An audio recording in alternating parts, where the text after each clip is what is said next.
For obvious reasons, Burlington businesses have been going through turbulent times, and the Burlington Area Chamber of Commerce has been there for its members and non-members throughout the storm-tossed economy. Obviously, the Chamber is a membership organization, right? But with the strike of COVID and everything that was going on around it, not only for the Chamber, but it was just clear in general that people needed to help each other. Rick Parker did a beautiful job with Katie and Debbie making sure that they could include everybody, even if they weren't members, because, the time was there to help everyone and anybody and everybody, not just our membership. We wanted to kind of bring everybody in. Mid-March is when the governor called the stay, so they immediately started hitting the streets. They started doing emails out to people and going and seeing people who were still open. Those who were not open, they were helping them talk about the PPP, and what kind of grants or unemployment were available for those who were put out for the time being. Those who were partially opened, we were doing everything we could to have meetings with them virtually and talk about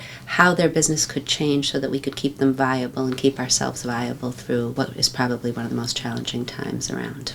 With all of their efforts, the Chamber has exhausted their funding and has unfortunately had to furlough its full-time staff. The biggest challenge the Chamber has faced is our funding mechanism comes from events. It comes from our membership base, but over 70% of it comes from the events that we do. The official announcement was made the next day, our Chamber went to work. Without events, we have to pare back a bit, but we will push to get everything else going as best we can. So stay tuned as we try to do a virtual taste, because I think this community has loved the taste for over 10 years. We've been doing it for multiple years. It's a passion of mine and of the Chamber's to try to keep that going. So the events committee will be virtually meeting soon so that we can discuss, how to do some form of a taste without necessarily filling a room with it, because that's the difficult part. So maybe we're going to ask people to head out to restaurants as opposed to vice versa. But actually the plan is very clear. So administrative staff will come back for us on a very part-time basis. We will continue.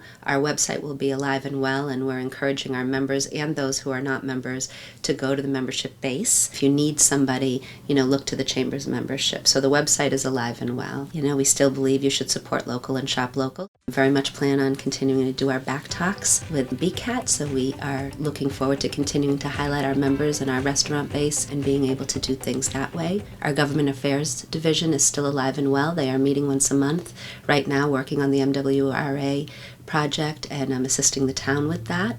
I think our message from the Board of Directors is that we are very much still pushing forward. We are asking for a little bit of patience, as we will not be as smooth as Rick and Katie and Debbie, but we promise to be as responsive as we can. I think our message is, we're going to come out on the other side. From the office of the Burlington Area Chamber of Commerce, I'm BNEWS reporter Tad Stefanak. Bob and I serve as the co-chairs of the Burlington Area Chamber of Commerce and its charitable foundation.